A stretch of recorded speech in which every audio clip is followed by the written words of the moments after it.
Civil war start करते हैं। The civil war when Bolsheviks ordered land redistribution the Russian army began to break up. ठीक है, हुआ क्या बेटा कि जब लैंड डिस्ट्रीब्यूशन का ऑर्डर आया बोल्शेविक से तो रशियन आर्मी ब्रेक हो गई। अब ये ब्रेक क्यों होगी? क्योंकि आप देख रहे हो ना, soldiers mostly peasants wish to go home for the redistribution and deserted. तो यहाँ पे हुआ क्या कि उनको भी लैंड रीडिस्ट्रीब्यूशन में पार्टिसिपेट करना था। ठीक है, तो वो ऐसा फील कर रहे कि अब हमारी जमीन शायद हमको ना मिले। ठीक है, तो वो डेजर्टेड फील कर रहे थे।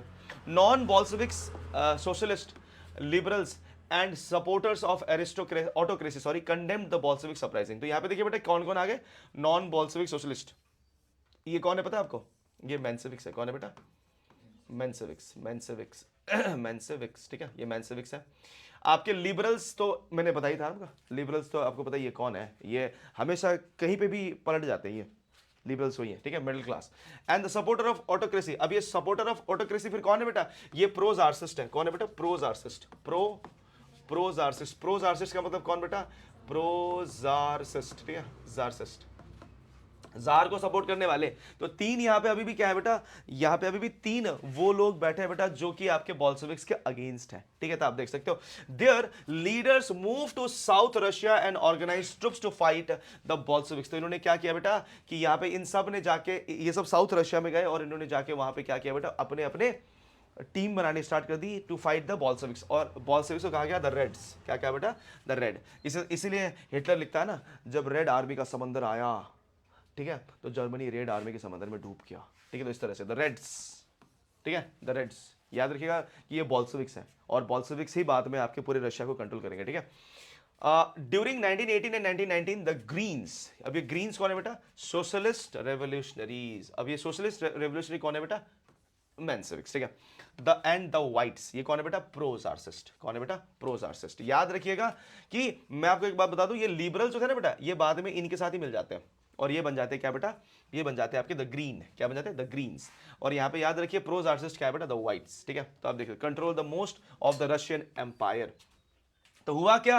अब तीन लोग यहां पे रशिया को कंट्रोल कर रहे थे, रेड्स, ठीक है, ग्रीन, ठीक है, और साथ में कौन बेटा? आपका व्हाइट। ठीक है, तो ये सब आपके क्या कर रहे हैं बेटा? ये आपके यहां पे रशिया को कंट्रोल। अब रशिया तीन भाग में बढ़ गया। The central part was given to Reds. ये सेंट्रल पार्ट को कंट्रोल कर रहा है, सेंट्रल।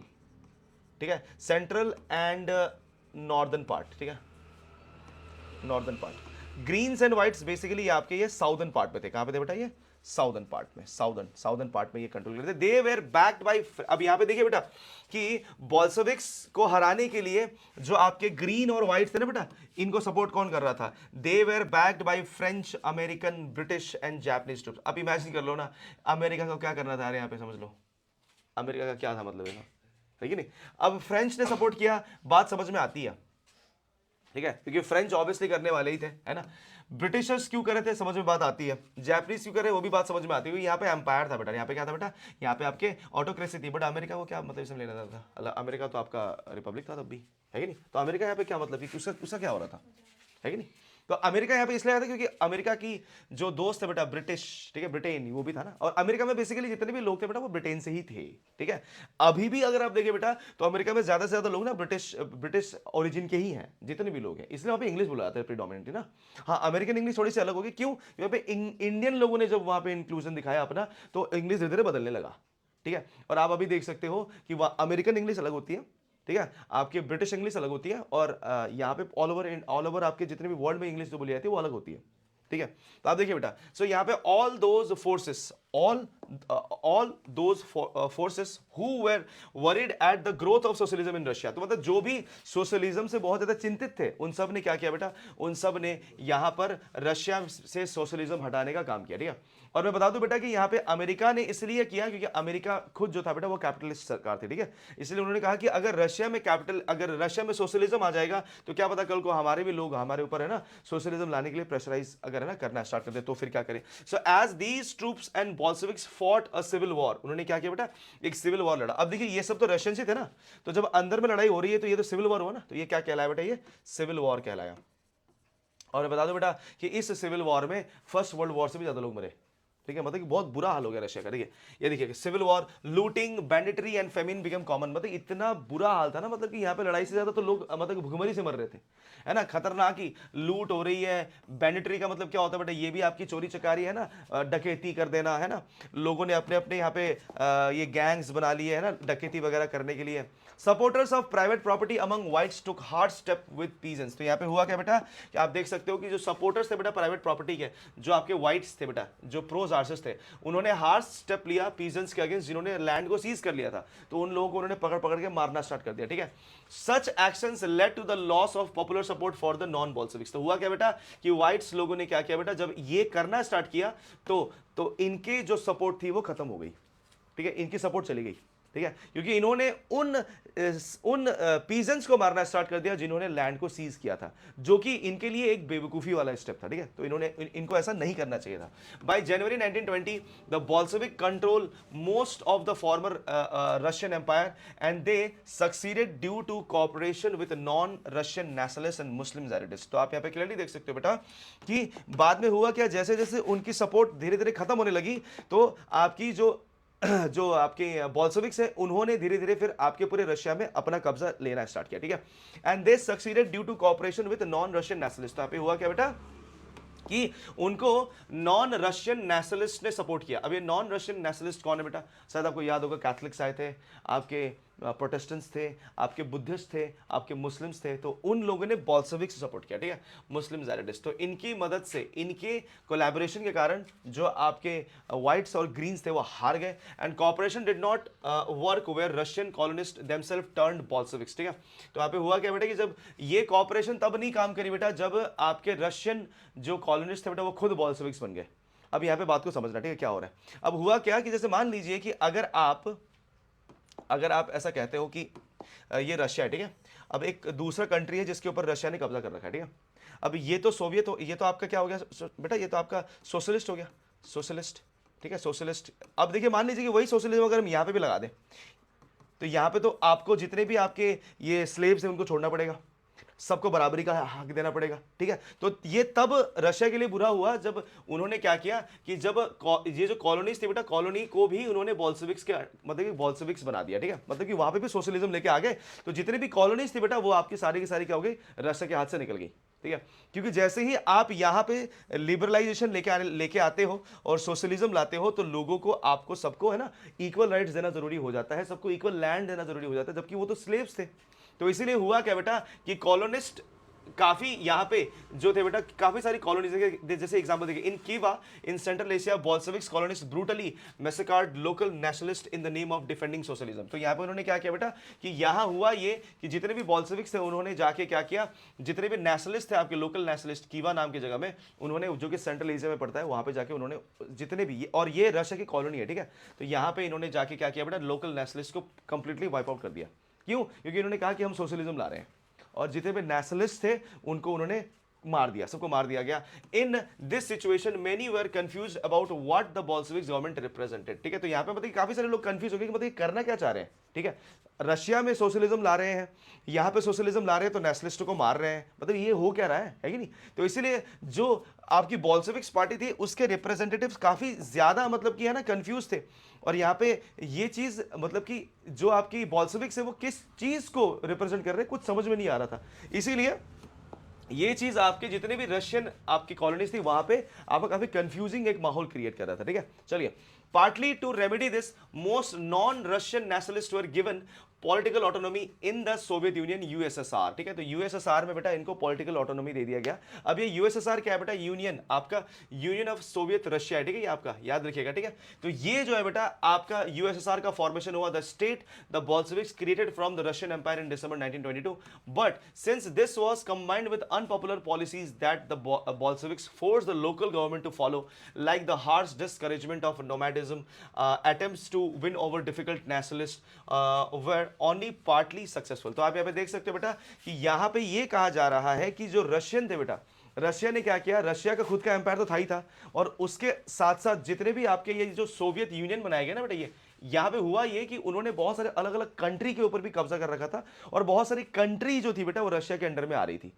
आपने स्टार्टिंग में मैप देखा था ना रशिया का, बहुत बड़ा सा था, ठीक है। तो इन्होंने पर्टिकुलरली उन सारे के सारे जो आपके कंट्री थे बेटा, उन सबको अपने अंडर में ले रखा था। और यहाँ पे देखिए बेटा, यहाँ पे क्या बताया गया है कि नॉन रशियन नेशनलिस्ट जो थे बेटा, उनको पॉलिटिकल ऑटोनॉमी तो दिया गया, ठीक है, पर यहाँ पे हुआ ये बेटा कि ये जितने भी आपके नॉन रशियन नेशनलिस्ट थे, अब ये नॉन रशियन नेशनलिस्ट का मतलब क्या है बेटा, वो उस देश के आपके आम नागरिक जो कि उस देश को अलग करना चाह रहे थे, ठीक है, उनके हाथ में पावर तो दे दिया गया, पॉलिटिकल ऑटोनॉमी तो दे दिया गया है, बट आपको बोल्शेविक्स के अगेंस्ट कुछ नहीं करना है। तो मतलब एक तरह से ये बोल दिया कि लॉलीपॉप पकड़ा दो और बोले खाना नहीं है, ठीक है, बस हाथ में पकड़ के रखना है, ठीक है। तो ये वही हो गया इनको कि पॉलिटिकल ऑटोनॉमी तो दे दी, बट कह रहे कि नहीं आप बोल्शेविक्स के अगेंस्ट कुछ कर नहीं सकते। अब मुझे खुद बताइए एक चीज कि अगर हम ये कहें कि अगर कोई फ्रीडम फाइटर है जिसको कि देश को आजाद करना है, जो चाहता है कि उसका देश अलग से एक नया आइडेंटिटी हासिल करे, तो वो लॉलीपॉप पकड़ के तो बैठेगा नहीं, वो तो फिर है ना खाना भी तो स्टार्ट करेगा उसको, है कि नहीं। तो यहाँ पे वही हुआ कि सोवियत यूनियन ने कहा कि आपको पॉलिटिकल ऑटोनॉमी दे दी गई है, बट आपको हमारे अंडर में रहना है। तो ये जो यूएसएसआर है ना बेटा, ये बहुत समय के बाद, आई थिंक 1980s के टाइम में या 1970s के टाइम में फिर ये ब्रेक हुआ, और जब ये ब्रेक हुआ तो आपके रशिया जो थी बेटा, जो आपकी यूएसएसआर कहलाती थी बेटा, वो टूट के सिर्फ रशिया रह गया। और आज का जो आप रशिया देखते हो बेटा, वो यूएसएसआर नहीं है, ठीक है। तो जो यूएसएसआर था बेटा, वो ब्रेक हुआ और बहुत सारे अलग अलग अलग अलग अलग अलग कंट्री उससे निकले, और वो सारे के सारे जितने भी कंट्री उससे जो निकले बेटा, वो सारे के सारे फिर ऑटोनोमस कंट्री बने। और इसको करने के लिए किन्होंने अपना जान दिया बेटा, नॉन रशियन नेशनलिस्ट ने, ठीक है। तो ये जो था बेटा, ये काफी अब इसके बाद तो ये वाली जो पार्ट है ना बेटा, हिस्ट्री रशिया की, ये बहुत खतरनाक है, ठीक है। ये वाली हिस्ट्री के बारे में आपको कोई पढ़ाया नहीं आता, ठीक है, कि क्या हुआ नॉन रशियन नेशनलिस्ट के साथ, क्योंकि आप तो सिर्फ रेवोल्यूशन पढ़ रहे हो ना। तो रेवोल्यूशन में आपने क्या पढ़ा, फेब्रुअरी पढ़ा, फेब्रुअरी रेवोल्यूशन देख लिया आपने, अक्टूबर रेवोल्यूशन देख लिया, उसके बाद फिर आपने 1918 में जो भी हुआ वो सब देख लिया, दैट्स इट। तो ये यहाँ पे क्या एक ऐसा टॉपिक बन जाता है जो कि आप बाद में खुद से पढ़ सकते हो, ठीक है, या फिर आपको 11 12 पढ़ाया जाएगा, ठीक है, अगर आप नहीं पढ़ते हो तो। अगर आप आर्ट्स लोगे तो फिर ये आपको आगे पढ़ना ही पड़ेगा, ठीक है। तो देखिए बेटा, तो ये सब चीज़ें जो है बेटा चलती हैं। और यहाँ पे फिर देखिए क्या बताया जा रहा है कि यहाँ पे फिर से एक और बॉक्स आ गया है, Central Asia to the October Revolution, 2 views, ठीक है। देखिए MN Roy was an Indian revolutionary, a founder of Mexican Communist Party. ये आप देखिए बेटा, एमएन रॉय, देख रहे हो बेटा, एमएन रॉय, ये आदमी इंडियन है और जाके वहाँ पे मैक्सिकन कम्युनिस्ट पार्टी बना रहा है, ठीक है, देख रहे हो। And prominent Comintern leader in India, China and Europe, ठीक है। तो आप देख सकते हो कि इसने इन 3 जगहों में अलग अलग, है ना, प्रोमिनेंट कमिंटर्न लीडर है ये बेटा। और आप देख सकते हो इसने इन 3 अलग अलग जगहों में यहाँ पे इसने, है ना, पार्टीज का फॉर्मेशन किया। He was in Central Asia at the time of the civil war in 1920s। He wrote, उसने क्या लिखा देखिए, the chieftain was a benevolent old man, his attendant, a youth who spoke Russian. He had heard of the revolution which had overthrown the Tsar and driven away the generals who conquered the homeland of the Kyrgyz. So the revolution meant that the Kyrgyz were masters of their home again. मतलब कि यहाँ पे जब ये 1920 में जब आपका ये हुआ, जब आपका ये जो जार था उसको हटाया गया और ये न्यूज़ वहाँ पहुँची, तो एमएन रॉय ने कहा कि एक रशियन आपका अटेंडेंट था जो कि जब उसने ये सुना तो उसने ये कहा कि अब किर्गिज आजाद हो चुका है और किर्गिज जो है बेटा फिर से अब उसके लोग ही उसके मालिक हैं, ठीक है। Long live the revolution, shouted the Kyrgyz youth, उसने कहा कि लॉन्ग लिव द रेवोल्यूशन, ठीक है। और उस यूथ ने वो चिल्लाया, and who seem to be a born Bolsheviks, ठीक है। द होल ट्राइब जॉइंड, और यहाँ पे देख सकते हो बेटा कि वो जो लड़का था, ठीक है, वो बॉर्न बोल्शेविक्स था, क्योंकि जब उसने ये चीज सुना और उसने कहा कि अरे हमारा घर हमें फिर से वापस मिल गया, तो वो ऑब्वियसली बोल्शेविक सपोर्टर हुआ ना, है कि नहीं। तो उसने कहा कि वो बॉर्न बोल्शेविक्स था and the whole tribe joined. उसके बाद फिर उसके जितने भी ट्राइब थे सब ने चिल्लाया, ठीक है, एक साथ ही, लॉन्ग लिव रेवोल्यूशन। तो आप देख सकते हो कि यहाँ पर ये लिखा गया है एमएन रॉय के द्वारा, ठीक है। इसके बाद यहाँ पे देखिए, Kyrgyz welcome the first revolution, I February revolution है। देखिए किर्गिज ने आपके फर्स्ट रेवोल्यूशन को काफी एक्सेप्ट किया with joy, and the second revolution with consternation and terror. तो यहाँ पे हुआ क्या बेटा, पहला जो रेवोल्यूशन हुआ था ना बेटा आपका जो फरवरी में, वो तो उन लोगों ने काफी अच्छे से एक्सेप्ट किया, बट जब सेकंड रेवोल्यूशन जो कि अक्टूबर रेवोल्यूशन आया उसको वो एक्सेप्ट नहीं कर पाए, क्योंकि उसमें, क्योंकि देखिए बेटा, first revolution freed them from the operation of the Tsarist regime and strengthened their hope that autonomy would be realized. ध्यान देना, ठीक है, ये बहुत इंपॉर्टेंट है, क्योंकि यहाँ पे हुआ क्या कि उनको लगा कि जब जार चला गया तो अब हम आजाद हो गए, ठीक है। अभी देखिए, the second revolution, October revolution, was accompanied by violence, pillage, taxes and establishment of dictatorial power, ठीक है। तो यहाँ पे हुआ क्या बेटा कि जब आपका अक्टूबर रेवोल्यूशन हुआ तो फिर से वापस कौन सी पावर आ गई? Dictatorial power. और ये डिक्टेटोरियल पावर में डिक्टेटर कौन था? व्लादिमीर लेनिन था, और लेनिन यहाँ पे फिर से डिक्टेटर बन गया। और आप देख सकते हो बेटा, once a small group of tsarist bureaucrats oppress the Kirghiz, now the same group of people perpetuate the same regime। तो हुआ क्या बेटा कि पहले जार्सिस्ट हमें ऑपरेस करते थे, अब कौन कर रहे हैं बेटा? अब आपके व्लादिमीर लेनिन के जो लोग हैं वो हमको फिर से क्या कर रहे हैं बेटा? दबा रहे हैं। तो यहाँ पे बेसिकली हुआ क्या कि जो बॉन्ड बॉल्शेविक्स था उनको समझ में आ गया कि बेसिकली उनका जो लीडर था वो फिर से क्या बन चुका है बेटा? डिक्टेटर बन चुका है, ठीक है। और आप देख सकते हो ये आपके कजाक के लीडर ने लिखा है 1919, कोटेड इन अलेक्जेंडर बेनिक्सन एंड चैंटल। ये एक बुक है बेटा बेसिकली, ठीक है, जो कि आप देख सकते हो कि इसमें ये जो आपकी लाइन्स है ये सब आती है। तो इसमें यही कहा गया है कि ये जितने भी सारे चीज़ें हैं ना, ये जो आपके हैं, ये बताते हैं कि बेसिकली आपका जो व्लादिमीर लेनिन था वो एक डिक्टेटर ही था, ठीक है। तो आपका जो भी ये जार था बेटा, जार को हटाने के बाद लेनिन ने जो किया वो एक डिक्टेटर ही कर सकता था, ठीक है। तो इसलिए यहाँ पे लेनिन ने ओवरऑल सोसाइटी को खुश करने के चक्कर में खुद वो एक डिक्टेटर बन के रह गया। चलिए, making a socialist society during the civil war, the Bolshevik kept industries and bank nationalised. तो उसने क्या किया बेटा? उसने इंडस्ट्रीज और बैंक को नेशनलाइज रखा, ठीक है। याद रखिएगा कि ये जब भी सिविल वॉर चल रहा है ना बेटा, तो ये अंतर्युद्ध चल रहा है आपका। Bolsheviks kept industries and banks nationalised, they permitted peasants to cultivate the land that has been socialised, ठीक है। तो उन्होंने मतलब कि जो भी लैंड आपके आपके पीजेंट्स को मिल चुका था उसमें कल्टिवेशन करना उन्होंने अलाउ कर दिया। Bolsheviks were used confiscated land to demonstrate what collective work could be, ठीक है। तो बोल्शेविक्स ने फिर क्या किया बेटा?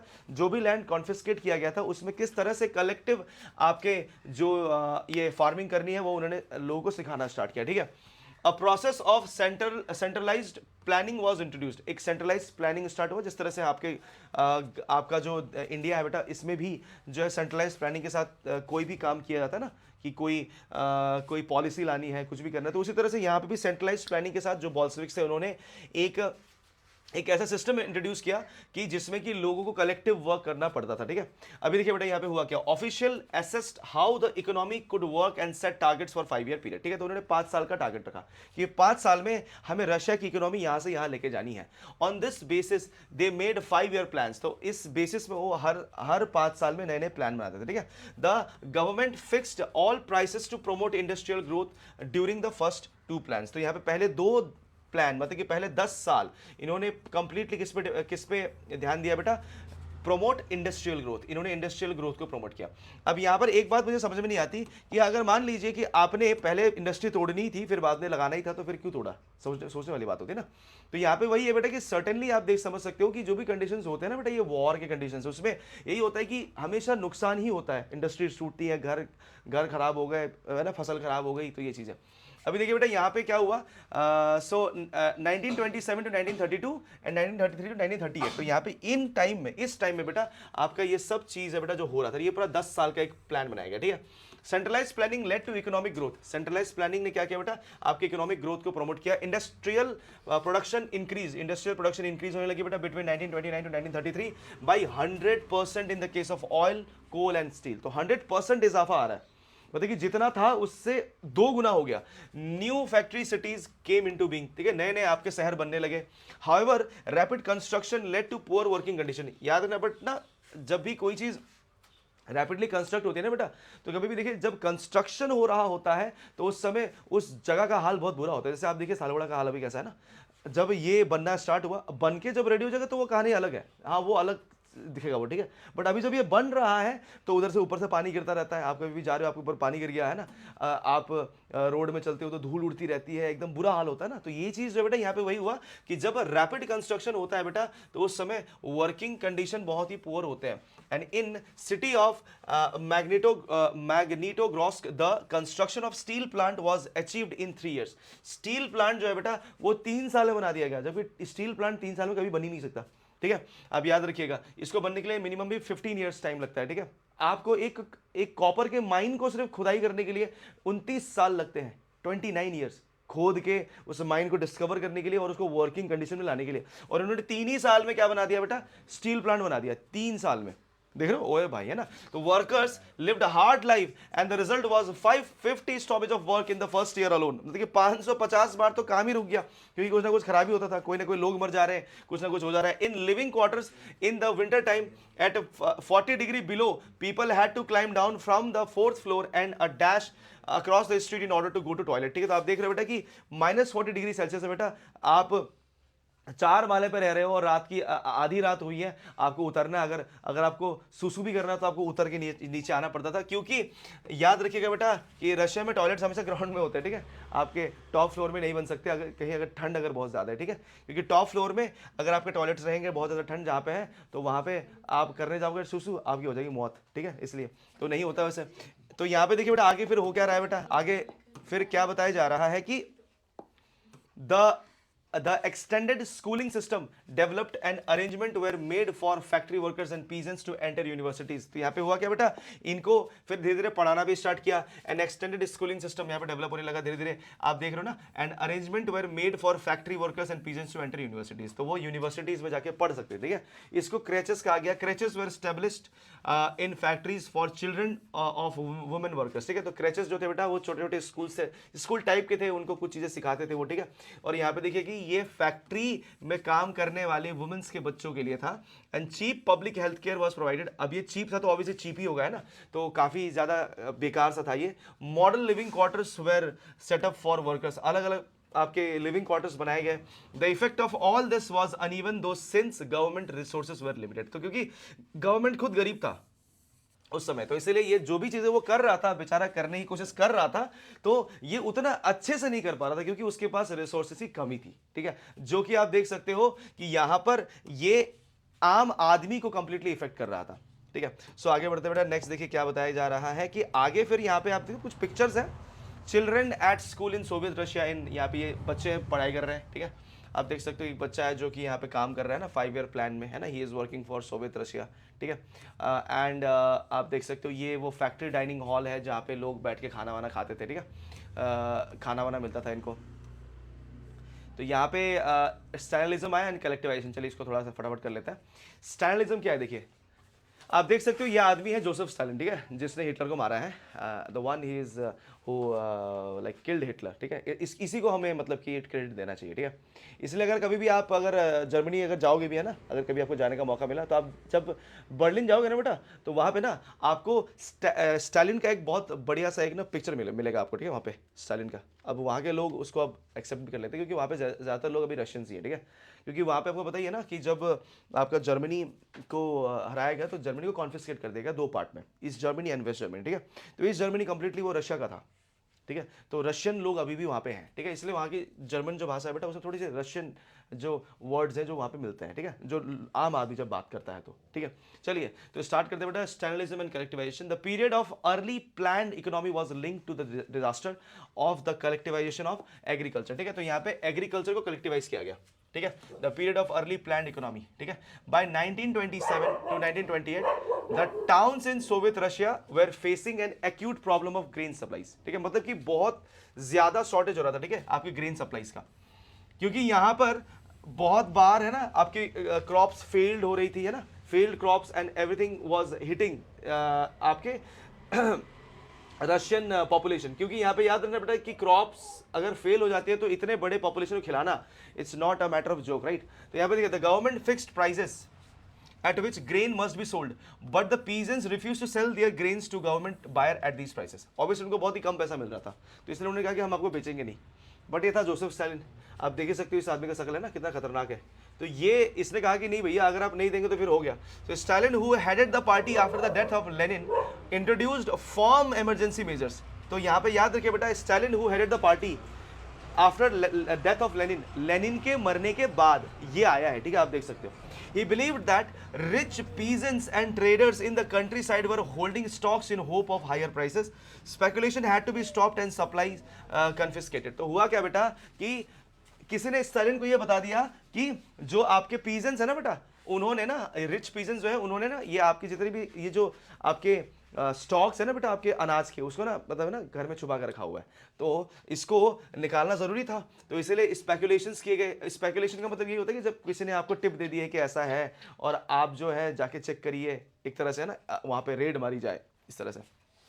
So in 1928, party member tortured the grain producing area. ठीक है, sorry, torture नहीं, toured the grain producing area, supervising, enforcing grain collection and raiding कुल्लक्स। तो यहाँ पे जो कुल्लक है ना बेटा, जैसे हमारे पास ये होता है ना आपके सीलोज, वैसे कुल्लक्स होते हैं, ठीक है, वहाँ पे आपके सीलोज इन द सेंस जहाँ पे आपके ये ग्रेन वगैरह स्टोर कर सकते हैं ना, तो वैसे इनके पास कुल्लक्स थे, ठीक है। The name of well to do peasants, इनके पास कुल्लक वगैरह होते थे ना, as storage continued the decision was taken to collectivize farm. तो यहाँ पे हुआ क्या बेटा, जैसे जैसे ये बढ़ने लगे आगे है ना, वैसे वैसे जो आपके यहाँ पे देख रहे हो कि मतलब कुछ भी करके इनको उतना कुछ मतलब मिला नहीं, पता है ना, यहाँ पे इन्होंने रेड मारा, बहुत कुछ किया, बट कुछ मिल नहीं रहा था, ठीक है इनको।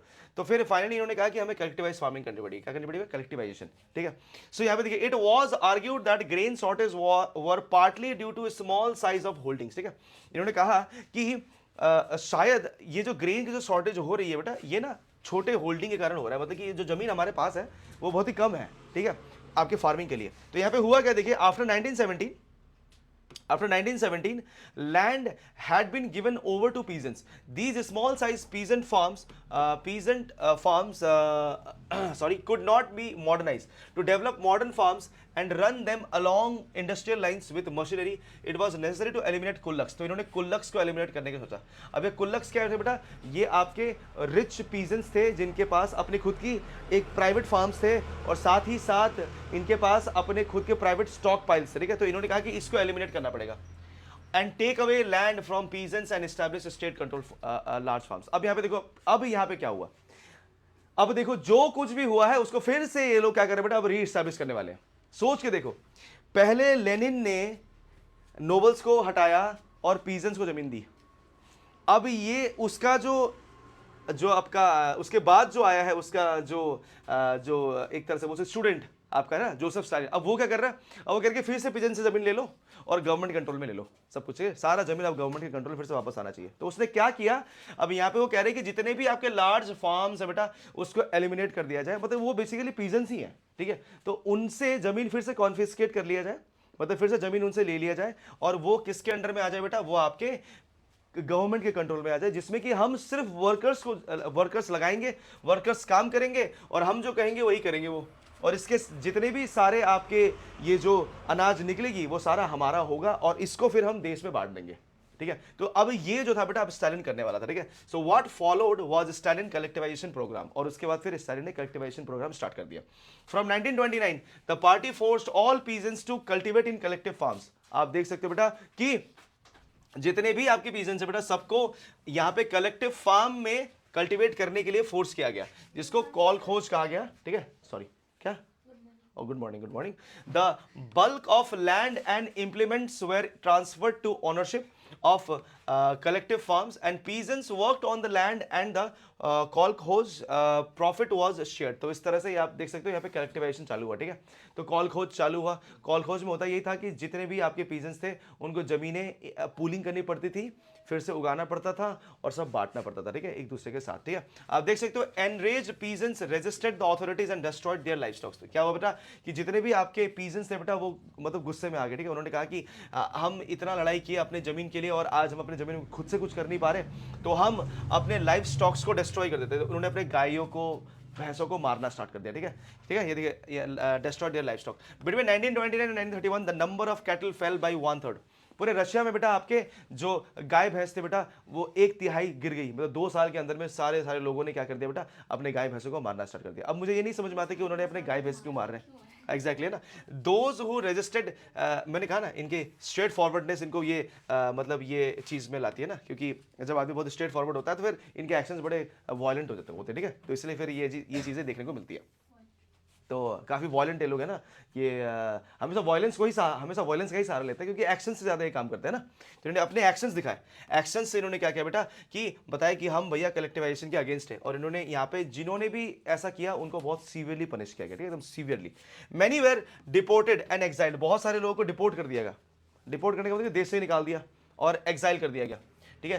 As they resisted collectivisation peasants argued that they were not rich and they were not against socialism. उन्होंने कहा कि हम लोग आपके कलेक्टिवाइजेशन के अगेंस्ट है, हम सोशलिज्म या आपके ये जो है बेटा आपके कलेक्टिव, हम सोशलिज्म के अगेंस्ट नहीं है, हम सिर्फ कलेक्टिवाइजेशन के अगेंस्ट है, ठीक है। हम लोग अमीर भी नहीं है, हम लोग अगर कलेक्टिवाइजेशन करेंगे तो हमें जो मिल रहा है हमें वो भी नहीं मिलेगा, हमारी सारी की सारी जितनी भी संपत्ति है वो तो आपके साथ शेयर हो जाएगी, तो हम क्या करें। So they merely did not want to work in collective farm for a variety of reason, ठीक है। तो मतलब इसमें बहुत सारे रीजन थे जिसकी वजह से वो काम करना नहीं चाहते थे, ठीक है। अभी आप देख सकते हो आगे क्या बताया जा रहा है कि Stalin's government allowed some independent cultivation but treated such cultivators unsympathetically, ठीक है। तो यहाँ पे इन्होंने यही कहा कि जो आपके स्टालिन थे बेटा, इन्होंने काफी मतलब है ना काफी सारे लोगों को तो कलेक्टिव फार्मिंग में ले लिया था, बट कुछ कुछ ऐसे थे जो फिर भी इंडिपेंडेंट कल्टीवेशन करते थे और उनको जो है बेटा आपकी गवर्नमेंट बहुत ही अनसिंपैथेटिकली ट्रीट करती थी, मतलब कि उनको टॉर्चर किया जाता था, उनको मारा जाता था, ठीक है। In spite of the collectivisation production did not increase immediately, मतलब कलेक्टिवाइजेशन करने के बाद भी प्रोडक्शन इंक्रीज नहीं हुआ, ठीक है। In fact, the bad harvest of 1930 to 1933 led to one of the most devastating famine in Soviet history when over 4 million people died. आप देख सकते हो बेटा कि कलेक्टिवाइजेशन करने के बाद भी फेमिन तो आया ही, ठीक है। फेमिन आया और आप देख सकते हो कि इस साल के दौरान, इन 3 सालों में आपकी क्रॉप बहुत बुरी तरह से फेल हो गई, जिसके कारण आप देख सकते हो बेटा कि 40 लाख लोग और मर गए। मतलब कि आप देख सकते हो कि मतलब कि रशिया में तो इतने लोग मर रहे हैं बेटा, आप बाप रे, 7 लाख मर गए, 70 लाख वहाँ मर गए थे, फिर 3 लाख फिर मतलब है ना फिर मर गए, फिर यहाँ पे 30 लाख मर गए, फिर 40 लाख मर गए, मतलब कि मर ही रहे हैं। 2 करोड़ से ज़्यादा लोग तो मर ही गए, है कि नहीं। तो आप देख सकते हो कि यहाँ पे इतने सारे लोगों को है ना मरना पड़ा।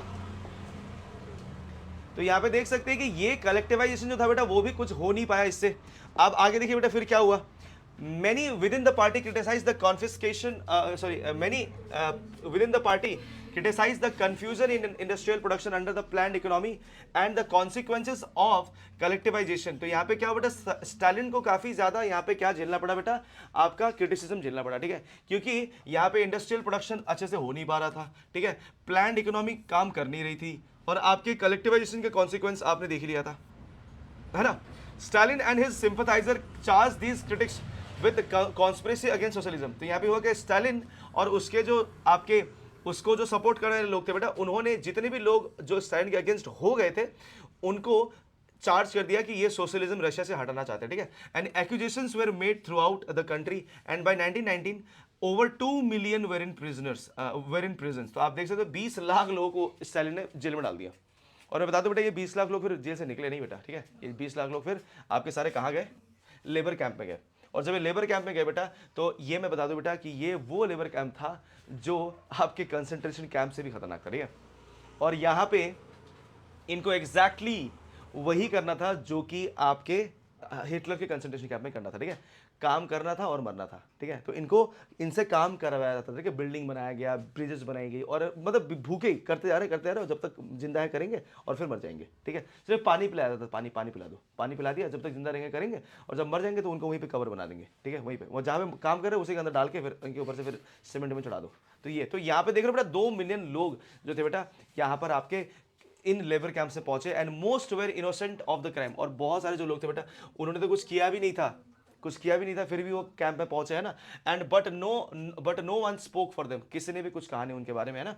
And a large number were force to make false confession under torture and were executed. और बहुत सारे लोगों को फॉल्स कन्फेशन करना पड़ा, टॉर्चर वो सह नहीं पाए और उन्होंने कहा कि हाँ हम भी है ना स्टालिन के अगेंस्ट है, इस तरह से। तो उनको and several among them were talented professionals, और इसमें बहुत सारे ऐसे लोग थे बेटा जो बहुत ही टैलेंटेड प्रोफेशनल्स, ठीक है, उनको भी मरना पड़ा।